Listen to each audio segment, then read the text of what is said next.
నమస్కారం అహల్య న్యూస్ కి స్వాగతం. ముందుగా ముఖ్యాంశాలు.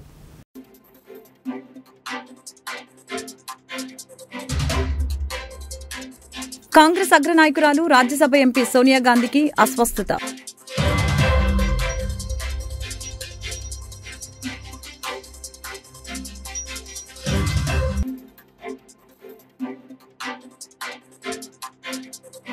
ఢిల్లీలో మాజీ ప్రధాని మన్మోహన్ సింగ్ భౌతిక కాయానికి నివాళులర్పించిన ఏపీ సీఎం చంద్రబాబు దేశం గొప్ప ఆర్థిక సంస్కరణను కోల్పోయిందని సీఎం విచారం.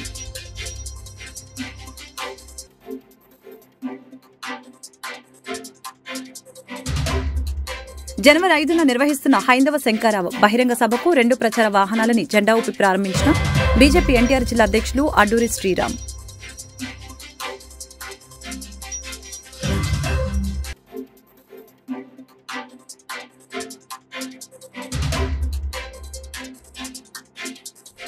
తిరుమల వివాదంపై తెలంగాణ మంత్రి కొండా సురేఖ సంచలన కామెంట్స్.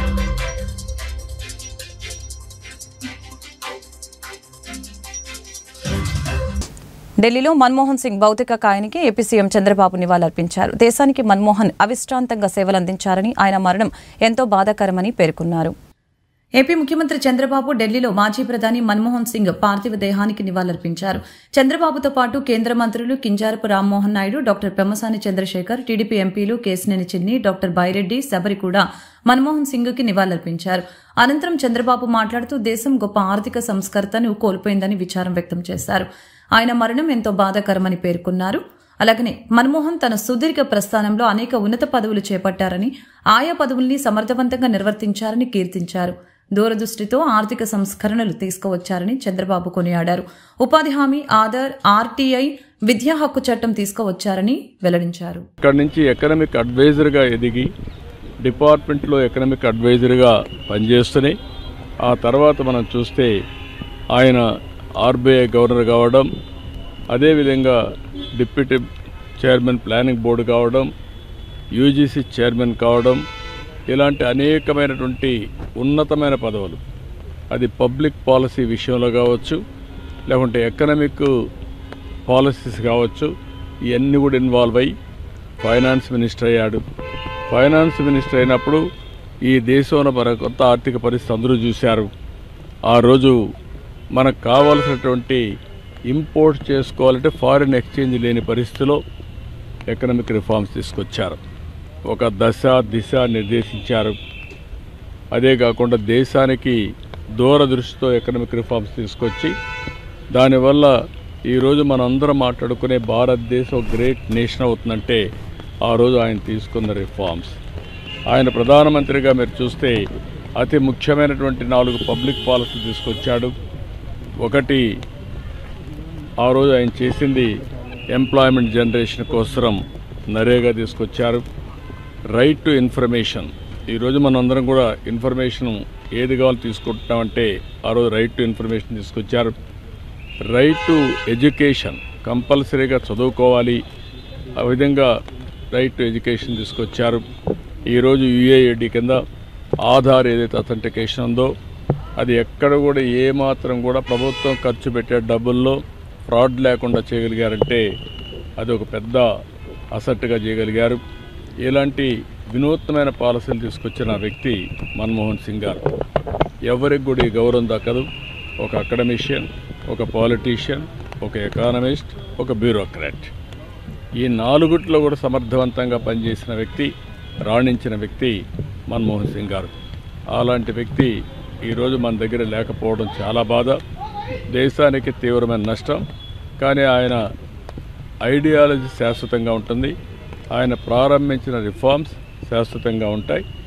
ఈ రిఫార్మ్స్ని ముందు తీసుకుపోవాల్సిన బాధ్యత ఈ దేశ ప్రజలందరిపైన ఉంటుంది. అది తీసుకుపోతామని తెలియజేసుకుంటూ అందరికీ నమస్కారం. కాంగ్రెస్ అగ్ర నాయకురాలు రాజ్యసభ ఎంపీ సోనియా గాంధీకి అస్వస్థత. ప్రస్తుతం సోనియా చికిత్స పొందుతున్నారు.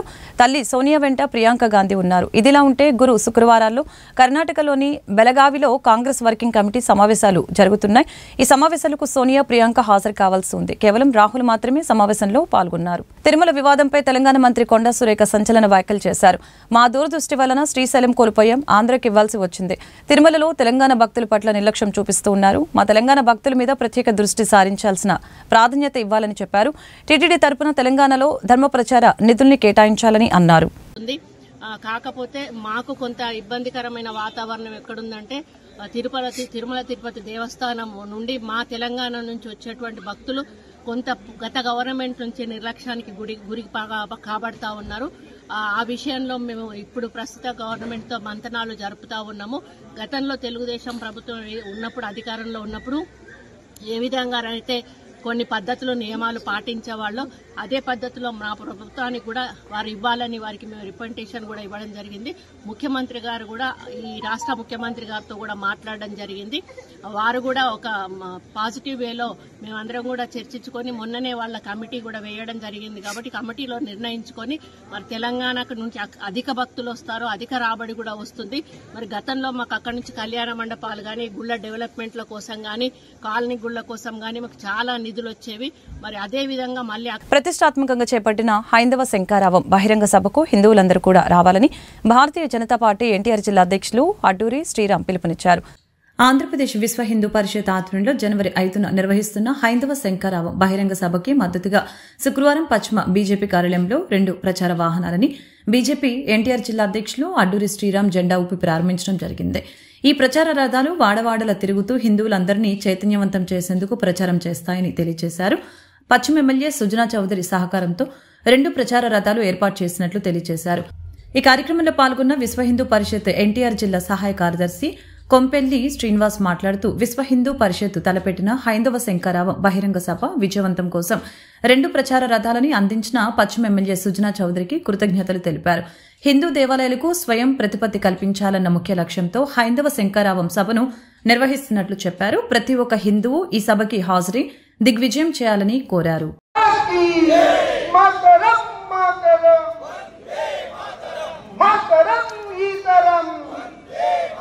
జయప్రదం చేయాలి 5వ తారీఖు జరిగే హైందవ శంఖారావాన్ని. జయప్రదం చేయాలి 5వ శంఖారావాన్ని. జనవరి 5న జరిగే హైందవ శంఖారావాన్ని జయప్రదం చేయాలి. జయప్రదం చేయాలి. భారత్ మాతా కీ జై. ఒకరు మూజేయండి అన్న, మూజేయండి. భారత్ మాతా కీ జై శ్రీరామ్. జై దుర్గా భవానీ కీ జై. దుర్గా భవానీ కీ. రాష్ట్ర వ్యాప్తంగా పెండింగ్ లో ఉన్న 3,580 కోట్ల రూపాయల ఫీజు రియంబర్స్మెంట్ స్కాలర్షిప్లని విడుదల చేయాలని ఏఏఎస్ఎఫ్ రాష్ట్ర ప్రధాన కార్యదర్శి బందెల నాజర్జీ కూటమి ప్రభుత్వాన్ని డిమాండ్ చేశారు. ఫీజు రియంబర్స్మెంట్ స్కాలర్షిప్ కోసం డిసెంబర్ 30న అన్ని విద్యార్థి సంఘాలతో పౌరు దీక్ష చేపట్టనున్నట్లు తెలిపారు. రాష్ట్ర ప్రధాన కార్యదర్శి రాష్ట్ర వ్యాప్తంగా పెండింగ్ లో ఉన్న ఫీజు రియంబర్స్మెంట్ బకాయిలను స్కాలర్షిప్ బకాయిలను 3,580 కోట్ల రూపాయలను తక్షణమే విడుదల చేసి రాష్ట్ర వ్యాప్తంగా డిగ్రీ బీటెక్ అదేవిధంగా పీజీ విద్యార్థులు న్యాయం చేయాలని చెప్పని ఏఐఎస్ఎఫ్గా ఇతర విద్యార్థి సంఘాలుగా గత 2 నెలల నుంచి ఈ రాష్ట్ర ప్రభుత్వాన్ని వ్యతిరేకంగా నిలదీస్తూనే ఉన్నాము. ఈ నెల డిసెంబర్ 30వ తేదీన విజయవాడ నగరంలో అన్ని విద్యార్థుల సంఘాల ఆధ్వర్యంలో ప్రధానంగా AISF, NSUI, AISA, YSRSU, youth Congress, AIYF సంఘాల ఆధ్వర్యంలో డిసెంబర్ 30వ తేదీన పౌరదేశం పెట్టడం జరిగింది. రాష్ట్రంలో ఎన్నికల సమయంలో అధికారంలోకి రాకముందు ఇదే సొంత మంగళగిరి నియోజకవర్గంలో నారా లోకేష్ గారు హామీ ఇచ్చారు. యోగలం పాదయాత్రలో మేము అధికారంలోకి వచ్చిన వెంటనే కూటమి ప్రభుత్వం ఏర్పడ్డ వెంటనే తక్షణమే 2 నెలల్లో రాష్ట్ర వ్యాప్తంగా ఉన్న పెండింగ్లో ఉన్న రియంబర్స్మెంట్ స్కాలర్షిప్లు విడుదల చేసి ప్రతి ఒక్క విద్యార్థి చేతిలో సర్టిఫికేట్లు ఇప్పించే బాధ్యత నాదని చెప్పని లోకేష్ గారు అధికారంలోకి వచ్చారు. విద్యాశాఖ మంత్రిగా బాధ్యతలు తీసుకున్నారు. కానీ కేవలం సోషల్ మీడియా పోస్టుల్లో, ట్విట్టర్లో, ఫేస్బుక్లో పోస్టులు చేస్తారు తప్ప ఈరోజు విద్యార్థులు న్యాయం చేసే పరిస్థితి లేదు. ఈరోజు ఏఐఎస్ఎఫ్గా ఇతర విద్యార్థి సంఘాలుగా మేము లోకేష్ గారికి తెలియజేస్తా ఉన్నాం. అయ్యా విద్యార్థులుగా మాకు కావాల్సింది సోషల్ మీడియాలో పోస్టులు కాదు, ఒక స్పష్టమైన ప్రకటన కావాలని చెప్పని ఈరోజు విద్యార్థి సంఘాలుగా రాష్ట్ర ప్రభుత్వం డిమాండ్ చేస్తూ ఉన్నాం. అదేవిధంగా యువగళం పాదయాత్రలో అనేక మంది విద్యార్థులు సమీకరించి విద్యార్థులు లేచి లోకేష్ గారిని, సార్ జీవో నెంబర్ 77 వల్ల మేము చదువుకోలేకపోతా ఉన్నాం, మాకు ప్రైవేట్ కాలేజీల్లో ప్రభుత్వ గుర్తింపు కళాశాలల్లో పీజీ సీట్లు వస్తూ ఉంటే మాకు రియంబర్స్మెంట్ స్కాలర్షిప్ వర్తించబడదని చెప్పని గత ప్రభుత్వం జీవో నెంబర్ 70 తీసుకొచ్చిందని చెప్పారు. కానీ అధికారంలోకి వచ్చిన తర్వాత మేము వెంటనే రద్దు చేస్తాం జీవో నెంబర్ 77 అని చెప్పారు. కానీ అధికారంలోకి వచ్చారు, పీజీ సెట్ అయిపోయింది, కౌన్సిలింగ్ అయిపోయింది, ఎక్కడ విద్యార్థులకి జీవో నెంబర్ 70 రద్దు చేయకుండా ఈరోజు విద్యార్థులు మోసం చేస్తూ ఉన్నారు. కాబట్టి ప్రతి ఒక్క పేద విద్యార్థికి ఉన్నత పీజీ విద్యను దగ్గర చేసే విధంగా ఈరోజు చేయాలని చెప్పని చర్యలు తీసుకోవాలని చెప్పని రాష్ట్ర ప్రభుత్వం డిమాండ్ చేస్తూ ఉన్నాం. ప్రధానంగా 2 డిమాండ్లతో డిసెంబర్ 30వ తేదీన పౌర దీక్ష పిలుపుకోవడం జరిగింది. ఈ పౌర దీక్షకి అన్ని రాజకీయ పార్టీలు, అదేవిధంగా విద్యార్థి సంఘాలు, ప్రధానంగా రాష్ట్రంలో విద్యార్థి లోకం పాల్గొని జయప్రదం చేయవలసిందిగా కోరుతా ఉన్నాం. పేరు ఏం చెప్తారు ఒకసారి? పేరు బందెల నాసర్జీ, ఏఐఎస్ఎఫ్ రాష్ట్ర ప్రధాన కార్యదర్శి. పెంచిన విద్యుత్ ఛార్జీలను తగ్గించాలని నిరసన ర్యాలీగా ఏడీఈ కార్యాలయానికి వెళ్లిన మాజీ ఎమ్మెల్యే కైలే అనిల్ కుమార్, నాయకులు, కార్యకర్తలు. విద్యుత్ ఛార్జీలను తగ్గించాలని ఏడీఈకి వినతి పత్రం అందజేసిన మాజీ ఎమ్మెల్యే అనిల్ కుమార్, వైసీపీ నాయకులు. అందరి మీద, వైఎస్ఆర్ కాంగ్రెస్ పార్టీ కార్యకర్తల మీద, మాజీ ఎమ్మెల్యేల మీద, మాజీ మంత్రుల మీద, అందరి మీద కూడా కేసులు పెట్టి భయంకరంగా వేధిస్తూ ఈరోజు ఎంత దారుణమైన పరిస్థితులు ఉన్నాయో చూడండి. అన్ని కూడా డైవర్షన్ పాలిటిక్స్. ఈ కరెంటు ఛార్జీలు పెంచడం, ఒకళ్ళ మీద కేసు పెట్టి ఆ డైవర్షన్ పాలిటిక్స్ అది చేయడం, ఇంకొక కార్యక్రమం చేయడం, డైవర్షన్ పాలిటిక్స్ చేయడం. ఏమన్నా చేద్దాం, ఎందుకు చేయలేదు అని చెప్పి నిలదీస్తే వాళ్ళని తీసుకొచ్చి పోలీస్ స్టేషన్లో పెట్టి కొట్టడం. అంటే ఇటీవల ఈ పామర్లో ఒక చిన్న సంఘటన నిన్న పేపర్లో చూసాను నేను. అంటే ఒక 5 దళితులను తీసుకొచ్చి ఆ ఎమ్మెల్యేని ఏంటి అని ఏదైనా ఈ కార్యక్రమం చేస్తానన్నావు, ఎందుకు చేయలేదు అంటే తీసుకొచ్చి పోలీస్ స్టేషన్లో పట్టుకుని చితకొట్టిన పరిస్థితులన్నీ కూడా నిన్ననే మనం ఇక్కడ చూసాం.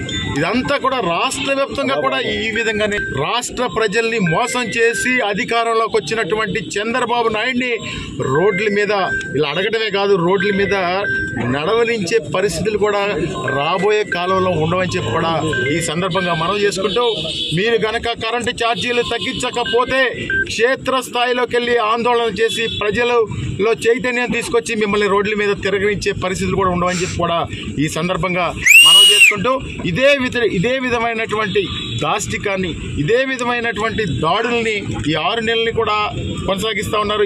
కొనసాగిస్తే ప్రజలే మీ మీద తిరగబడతారని చెప్పి కూడా ఈ సందర్భంగా తెలియజేసుకుంటూ, కూటమి ప్రభుత్వానికి 6 నెలలకే కాలం చెల్లింది.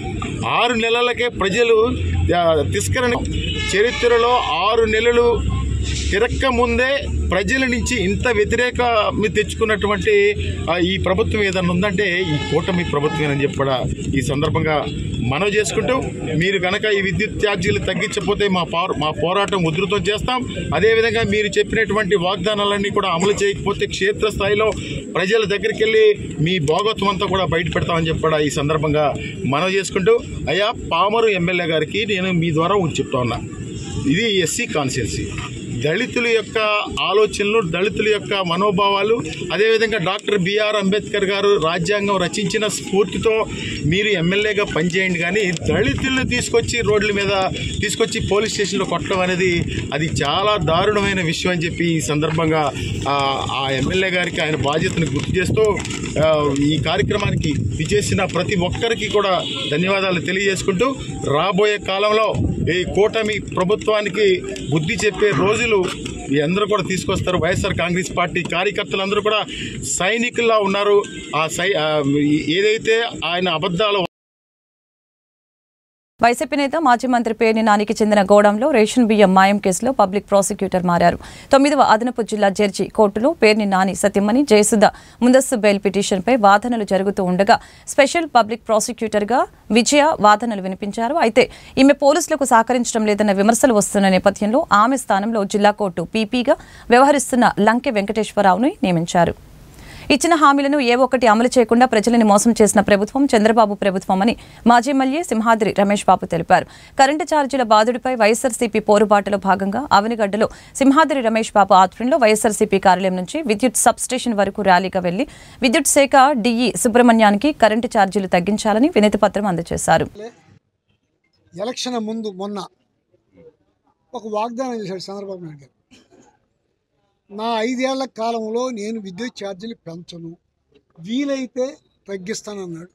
6 నెలల గడవకు ముందే 14,500 కోట్ల రూపాయలు ఇవాళ రైతుల మీద, హౌస్ కనెక్షన్స్ మీద, అందరి మీద భారం మోపారు.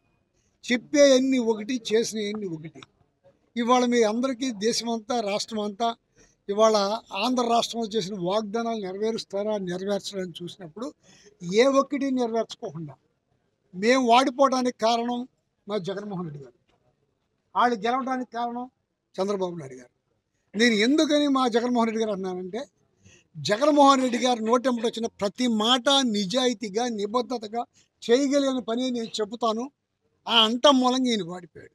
నేను ఏ పని అయినా చేస్తాను, మిమ్మల్ని ఆకాశంలో కూర్చోబెడతాను, స్వర్గానికి తీసుకెళ్తాను, భూమండం అంతా తిప్పుతాను అని చెప్పి వాగ్దానాలు చేసి మోసం చేసిన ప్రభుత్వం దగాగోరు ప్రభుత్వం చంద్రబాబు నాయుడు గారి ప్రభుత్వం. ఆయన గెలవడానికి కారణం అది, మేము వాడిపోవడానికి కారణం ఇది. ఇదంతా ఇప్పటికే ప్రజలు గమనించారు. ఆ గమనించిన దాన్ని ప్రజల మధ్యలో ఉన్నదాన్ని మేము బయటికి తీసుకురావడం కోసం ఇవాళ ప్రజల తరపున ప్రతి ఇంటికి ఎస్సీలకి, ఎస్టీలకి 200 యూనిట్స్ దాటిన 200 యూనిట్ల వరకు ఫ్రీ ఛార్జ్ అన్నారు. ఇవాళ బాదురు పడుతున్నాయి బిల్లులు. అట్టాగే ఇవ్వాల్సిన అగ్రికల్చర్ కనెక్షన్స్ ఇవ్వటల్లా అన్ని రకాలుగా ఈ ప్రభుత్వం ఇబ్బంది పడుతుంది. అమ్మఒడి లేదు, రైతు భరోసా లేదు, నీకు 15,000, నీకు 15,000, నీకు 15,000 లేవు. ఇవి లేకోకుండా అన్ని అబద్ధాలు చెప్పి అధికారంలోకి వచ్చిన చంద్రబాబు నాయుడు గారు ఇవాళ ప్రతి పని జగన్మోహన్ రెడ్డి గారి మూలంగానే చేయలేకపోతున్నా అంటాడు. జగన్మోహన్ రెడ్డి గారు చేసిన తప్పుల మూలంగా చేయలేకపోతున్నాడు. నువ్వు జగన్మోహన్ రెడ్డి గారు చేసిన అప్పుల గురించి చాలా ఎక్కువ చెప్పావు. 6 లక్షల కోట్లు అప్పు ఉంటే 14 లక్షల కోట్లు అని చెప్పావు. అన్ని డబ్బులు ఉండగానే ఎన్ని చేస్తానని వాగ్దానం చేసి ఇవాళ మోసం చేసి తిరిగి నీకు మీడియా ఉంది కనుక, ఛానల్స్ ఉన్నాయి కనుక, నీ మనుషులు ఉన్నారు కనుక మళ్ళా తిరిగి ఇదంతా పాపమంతా జగన్మోహన్ రెడ్డి గారిదని ప్రచారం చేస్తున్నావు. ఏ రోజుని జగన్మోహన్ రెడ్డి గారు చెప్పిన వాగ్దానాన్ని ఇన్ టైంలో కరెక్ట్గా ఆ టయానికి సాకులు చెప్పకోకుండా, ఒక్క మాట వ్యతిరేకంగా మాట్లాడుకోకుండా మొత్తం చెప్పింది జగన్మోహన్ రెడ్డి గారు చెప్పినట్టు చేసిన ఆయన. నువ్వు నిరంతరం అబద్ధాలు చెప్పి మోసం చేసి ప్రజల్ని దగా చేసావు కనుక ఖచ్చితంగా ఈ జనం నీకు ఖచ్చితంగా వ్యతిరేకం అయిపోయారు. ఇవాళ ఎలక్షన్ వస్తే ఖచ్చితంగా 175 సీట్లు వాడిపోయే పరిస్థితి మీకుంది. ఇది ప్రజలు రోడ్డు ఎక్కే రోజులు దగ్గరలో ఉన్నాయి. వాళ్ళ తరపున వాళ్ళ బాధ గురించి మేము చెప్పడం కోసం ఇవాళ ఈ విద్యుత్ సౌదాకు వచ్చి ఇక్కడికి వచ్చి మెమోరాండం ఇచ్చి మీకు నిరసన తెలియజేస్తున్నాం. ఇవాళకైనా ఆ పెంచే విద్యుత్ ఛార్జీలు ఇప్పటి వరకు పెంచిన వాటిని రేపు పెంచబోయే వాటిని తగ్గించాలని చెప్పి కోరుకుంటూ ఈ ప్రజల తరపున మా విన్నపాన్ని మన్నించమని మా డిమాండ్, వైఎస్ఆర్సీపీ తరపున మేము డిమాండ్. విద్యుత్ ఛార్జీల పెంపును వ్యతిరేకిస్తూ గుంటూరులో ఆందోళన జరిగింది. ఈ మేరకు వైఎస్ఆర్సీపీ ఆధ్వర్యంలో గుజ్జనగుండ్ల విద్యుత్ సబ్స్టేషన్ వద్ద ధర్నా చేపట్టి నిరసన వ్యక్తం చేశారు. కరెంటు ఛార్జీలు తగ్గిస్తామంటూ ఎన్నికల ప్రచారంలో చెప్పిన చంద్రబాబు ప్రజల్ని నిలువునా మోసం చేశారని ఈ సందర్భంగా వైసీపీ జిల్లా అధ్యక్షులు అంబటి రాంబాబు ఆరోపించారు. పైగా జగన్ వల్లనే కరెంటు ఛార్జీలు పెరుగుతున్నాయంటూ అసత్య ప్రచారాలు చేస్తున్నారని మండిపడ్డారు. ప్రజా సమస్యలపై నిరంతరం పోరాటాలు చేస్తామని ఆయన స్పష్టం చేశారు. కార్యక్రమంలో మేయర్ మనోహర్ నాయుడు, కార్పొరేటర్లు పాల్గొన్నారు. డిమాండ్ పత్రాన్ని ఇచ్చేటటువంటి కార్యక్రమం రాష్ట్రంలో 175 నియోజకవర్గాల్లోనూ జరుగుతూ ఉన్నది. విద్యుత్ ఛార్జీలు అనేక సందర్భాల్లో పెంచుతూ ఉన్నారు. ఇక్కడ గమనించవలసిన అంశం ఏమిటంటే, చంద్రబాబు నాయుడు గారు అధికారంలో ఉన్నప్పుడు పెరిగినంతగా ఏ ప్రభుత్వంలోనూ పెరగల. మీకు గుర్తుండే ఉంటుంది, విద్యుత్ ఛార్జీలకు వ్యతిరేకంగా ఉమ్మడి రాష్ట్రంలో పోరాడినప్పుడు చంద్రబాబు నాయుడు గారు ప్రభుత్వం కాల్పులు జరిపి బషీర్బాగ్ ఉదంతం ఇవాళ గుర్తొస్తుందని మనం చేస్తున్నాం. అనేక మంది మరణానికి కారణమయ్యారు ఆ రోజున చంద్రబాబు నాయుడు గారు. నేను ఇక్కడ చాలా స్పష్టంగా ఒక విషయాన్ని చెప్పదలుచుకున్నది ఏమిటంటే, జగన్మోహన్ రెడ్డి గారి ప్రభుత్వం అధికారంలో ఉన్నప్పుడు, చంద్రబాబు నాయుడు గారు అపోజిషన్లో ఉన్నప్పుడు, ఎన్నికలకు ముందు కూటమిగా ఏర్పడినప్పుడు అనేకమైన వాగ్దానాలు చేశారు చంద్రబాబు నాయుడు గారు. దానిలో ప్రధానమైనటువంటి ఒకనొక వాగ్దానం ఏమిటంటే, తమ్ముళ్ళు మీరు నాకు ఓట్లేండి, విద్యుత్ ఛార్జీలు పెంచకపోగా తగ్గిస్తాం. జగన్మోహన్ రెడ్డి గారు పెంచాడు, నేను వస్తే తగ్గిస్తాను అన్నాడు. నేను అడుగుతా ఉన్నా ఇవాళ, అదే తగ్గించడం దేవుడు అడుగు, ఇదేం కార్యక్రమం పెంచడం? 15,000 కోట్ల పైచలకు 2 విడతలుగా పెంచారు. నవంబర్లో 6,000, ఇప్పుడు 9,000 కోట్ల రూపాయలు. కూడా అన్ని నియోజకవర్గాలలో విద్యుత్ కార్యాలయాల దగ్గర విద్యుత్ ఛార్జీల పెంపుదలపై ధర్నా చేయాలని చెప్పేసి పిలుపులో భాగంగా ఈరోజు గుంటూరు పశ్చిమ నియోజకవర్గానికి సంబంధించి ఈ కార్యక్రమానికి అధ్యక్షుడు సోదరుడు కార్పొరేటరు రోషన్ గారికి, అదేవిధంగా ఈ కార్యక్రమాన్ని ఏర్పాటు చేసినటువంటి జిల్లా వైఎస్ఆర్ కాంగ్రెస్ పార్టీ అధ్యక్షులు మాజీ మంత్రివర్యులు పెద్దలు అంబటి రాంబాబు గారికి, వేదిక మీద ఉన్నటువంటి కార్పొరేటర్లకు, వైఎస్ఆర్ కాంగ్రెస్ పార్టీ సీనియర్ నాయకులకు, కార్యకర్తలకి అందరికి కూడా ముందుగా నా హృదయపూర్వకమైన ధన్యవాదాలు కృతజ్ఞతలు తెలియజేసుకుంటా ఉన్నా. రాష్ట్రంలో తెలుగుదేశం ప్రభుత్వం అధికారంలోకి వచ్చిన తర్వాత ఏదైతే ఎన్నికలలో హామీ ఇచ్చిందో ఆ హామీల్ని ఎక్కడా కూడా పాటిస్తున్నటువంటి పరిస్థితి లేకపోవడం చాలా దురదృష్టకరమైనటువంటి విషయం అని చెప్పేసి కూడా నేను చెప్తా ఉన్నా. ఎందుకంటే చంద్రబాబు నాయుడు గారు అధికారంలో రావటం కోసం ఎన్నో హామీలు ఇచ్చారు. అంటే జగన్మోహన్ రెడ్డి గారు ఉద్యోగాలు ఇప్పిస్తామంటూ డబ్బులు వసూలు చేసే వారి పట్ల ప్రజలు అప్రమత్తంగా ఉండాలని గుంటూరు పశ్చిమ ఎమ్మెల్యే గల్లా మాధవి సూచించారు. ఈ మేరకు గుంటూరులో శుక్రవారం ఆమె మీడియాతో మాట్లాడారు. తన పేరును ఉపయోగించి ఉద్యోగాలు ఇప్పిస్తామని డబ్బులు వసూలు చేసిన ఘటన తాజాగా గుంటూరులో చోటు చేసుకుందని చెప్పారు. ఇలాంటి వ్యవహారాలకి తమ కుటుంబం ఎల్లప్పుడూ కూడా దూరంగా ఉంటుందని స్పష్టం చేశారు. ప్రజలు ఎవరూ మోసపోకుండా ఉండేందుకు తన కార్యాలయం వద్ద బోర్డులు కూడా పెట్టామని చెప్పారు. రాజకీయ నాయకుల పేర్లు చెప్పి అనేక విధాలుగా మోసాలకి పాల్పడుతున్నారని చెప్పారు. అలాంటి వారి పట్ల ప్రజలు అప్రమత్తంగా ఉండాలని విజ్ఞప్తి చేశారు.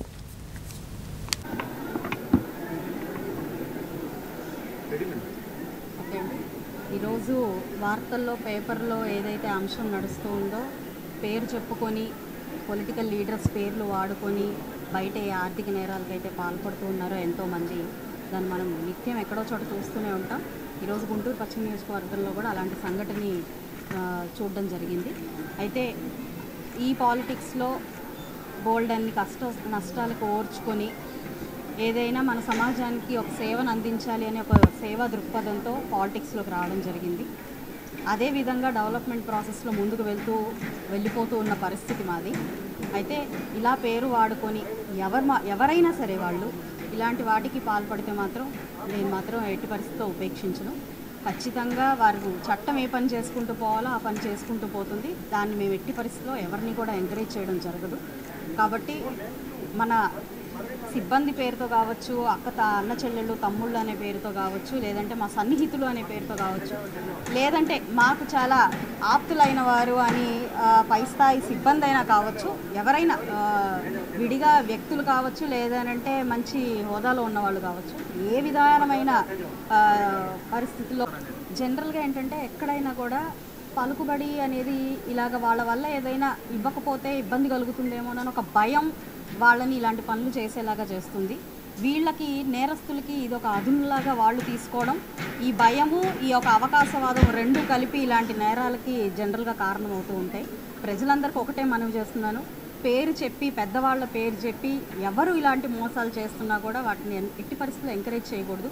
ఇచ్చేవారు ఉన్నంతకాలం మోసం చేసేవారు ఉంటారు కాబట్టి ఎట్టి పరిస్థితుల్లో ఒకసారి క్రాస్ చెక్ చేసుకోవాలి. ఏ ఒక నాయకుడు కానివ్వండి, ఏ ఒక పెద్ద మనిషి కానివ్వండి ఇలాంటి వాటిని ఎప్పుడూ ఎంకరేజ్ చేయరు. ప్రజల్ని ఇబ్బందికరంగా వారు ఆర్థిక పరంగా చితికిపోయే పరిస్థితుల్లోకి వెళ్ళే విధంగా ఏ ఒక నాయకులు ఎంకరేజ్ చేయరు. కాబట్టి వీళ్ళ ఒక పదవుల్ని అడ్డం పెట్టుకొని ఇలాంటి ఎవరైనా పాల్పడితే మాత్రం మా సన్నిహితులని చెప్తూ ఏదైనా చేస్తే మాత్రం మీరు ఎంకరేజ్ చేయొద్దు. ప్రజలందరూ అప్రమత్తంగా ఉండాలి, జాగ్రత్తగా ఉండాలి. ప్రతి ఒక్కరిది కష్టార్జితం కాబట్టి ఖచ్చితంగా ఇలాగా ఒకరి పేరు చెప్పుకుని ముఖ్యంగా భయాందోళనకు గురై మాత్రం ఎక్కడా కూడా డబ్బులు ఇచ్చి మీరు మోసపోవద్దని చెప్పి కోరుకుంటున్నాను. అన్ఎంప్లాయిడ్ పీపుల్కి మీరు ఏదో మేలు చేద్దామని. వార్తలు ముగించే ముందు ముఖ్యాంశాలు మరొకసారి.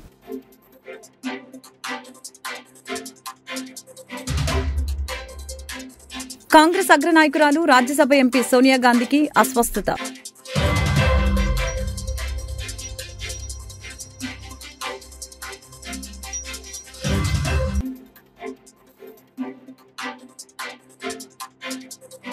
ఢిల్లీలో మాజీ ప్రధాని మన్మోహన్ సింగ్ భౌతిక కాయానికి నివాళులర్పించిన ఏపీ సీఎం చంద్రబాబు దేశం గొప్ప ఆర్థిక సంస్కరణను కోల్పోయిందని సీఎం విచారం.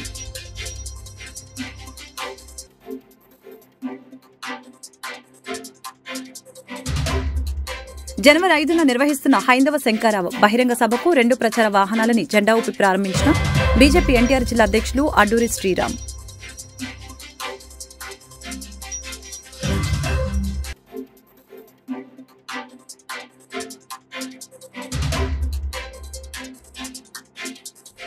తిరుమల వివాదంపై తెలంగాణ మంత్రి కొండా సురేఖ సంచలన కామెంట్స్.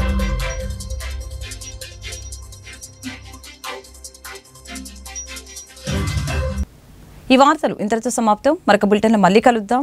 నమస్కారం.